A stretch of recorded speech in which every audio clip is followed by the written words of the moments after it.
Yes, was our first pandemic in the auditor's office. First, I would just like to say that Story County, I worked there for almost 16 years now. It's a wonderful place to work, but it's especially during a pandemic when I had unprecedented levels of absentee ballots requested. All of my colleagues uh, helped me with a real group effort to get all of that process. We had some staff that were working, teleworking from home, but came in to the auditor's office and helped us get through. There was one week I think we got about over 2,000 pieces of mail every day. So um, elections always come down to a human element, and I was just glad of all the human.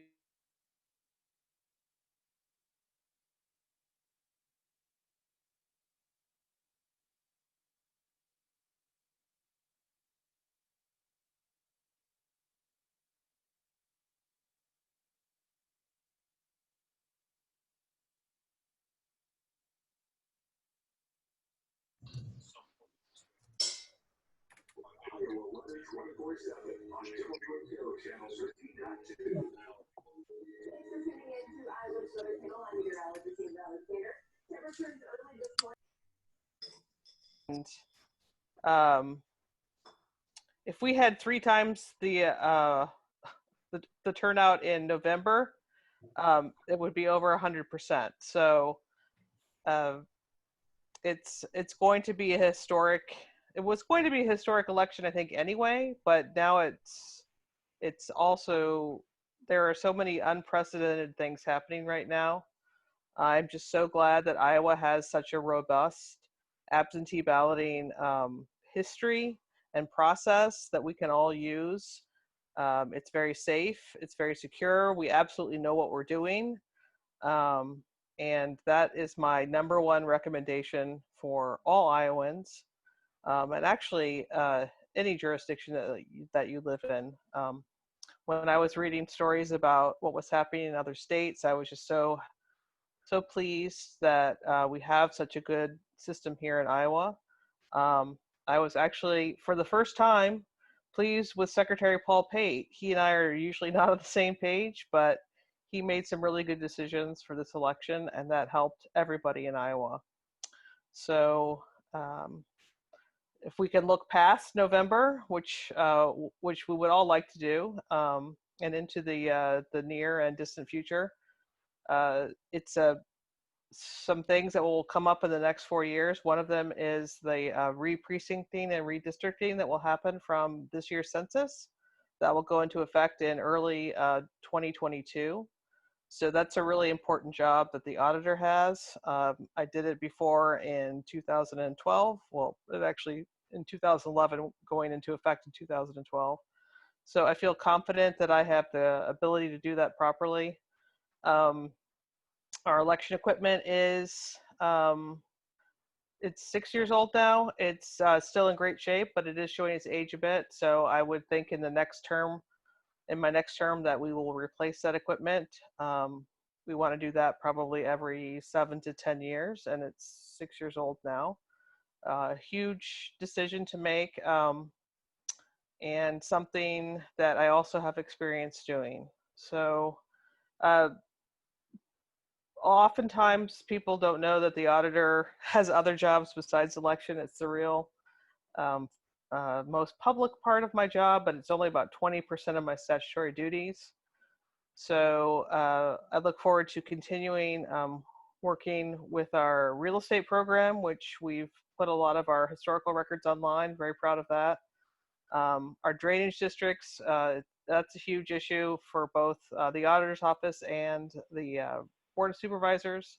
So continue to learn that. It's a boring, thorny topic, but if someone's got to do it, then you want somebody good doing it. So I think that I have the skills to continue to grow in that area. The budget and the financial position of the county, people are often worried about where we are. I think we're in so much better shape than most counties. I'm not worried about the future of history, not worried about the future of Story County.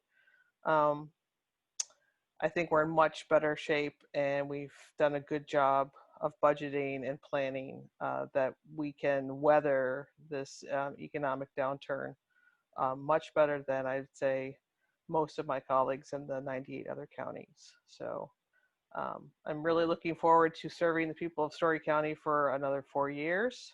I asked for everybody's vote in November. I'm really proud of all my colleagues that got through this primary.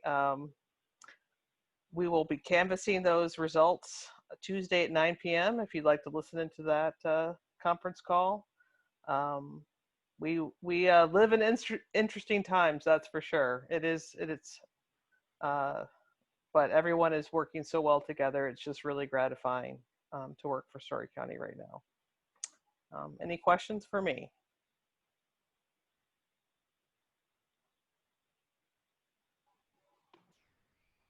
I actually had one. You Yeah. invited me to an audit of the results on Tuesday. Can you give me a brief rundown of what happens? Is that something that's done every time, or is there something different this time? Well, it's on Monday, so I hope you have that Monday, down. okay. Monday Okay, at yeah. 1:30. The post-election audit, that was a law that passed a couple of years ago. And what we do is, and before every election, we test all of our machines to make sure that they work and they count the ballots properly. What this does is the Secretary of State randomly chooses a precinct. I don't know, I think they roll 20-sided Dungeons and Dragons dice or something. And they pick one of our 43 precincts. And what we do is there is a recount board, which I appoint usually from a subset of the absentee board, and they do a hand count of that precinct and match that against the results from election night. So the precinct that's going to be counted is Ames 1-1. That's down by Kate Mitchell School. They usually vote at Wilson Toyota. For this election, they voted at the Human Services Center. And there were 116 ballots cast according to my tape, so I hope that's what the hand count shows. We've never had any discrepancy show up in a post-election audit, but it does provide additional, I guess, proof and satisfaction to people that the system works the way it's supposed to.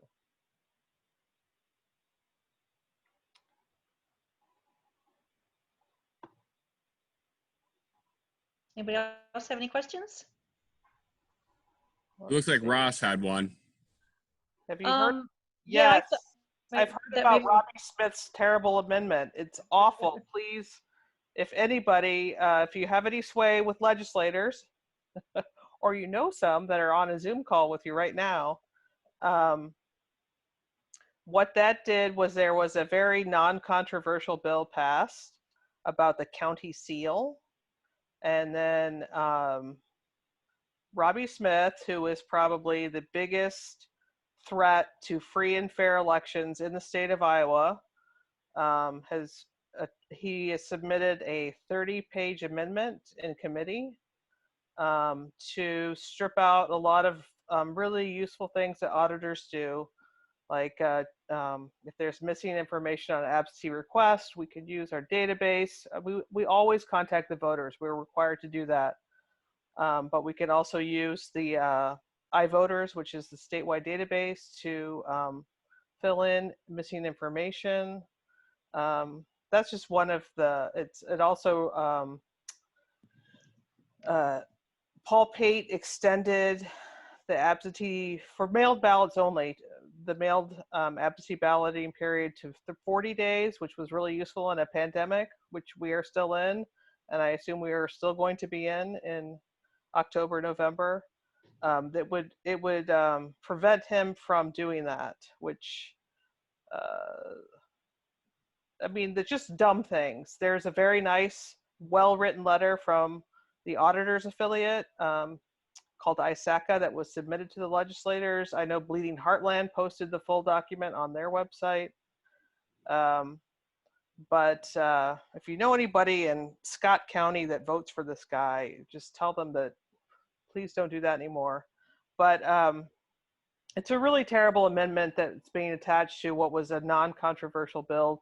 Was just going to clean up some language from an earlier, some earlier legislation. So I don't know why anyone would try to mess with the system in these trying times, but that's the Republican Party for you in a nutshell, I think. They don't care. They don't want people to vote. Um, it's really, really distressing. All 99 auditors were really happy with what Secretary Pate did and what we all did, and that's impossible. I've never seen 99 auditors agree on anything. So that should tell you something.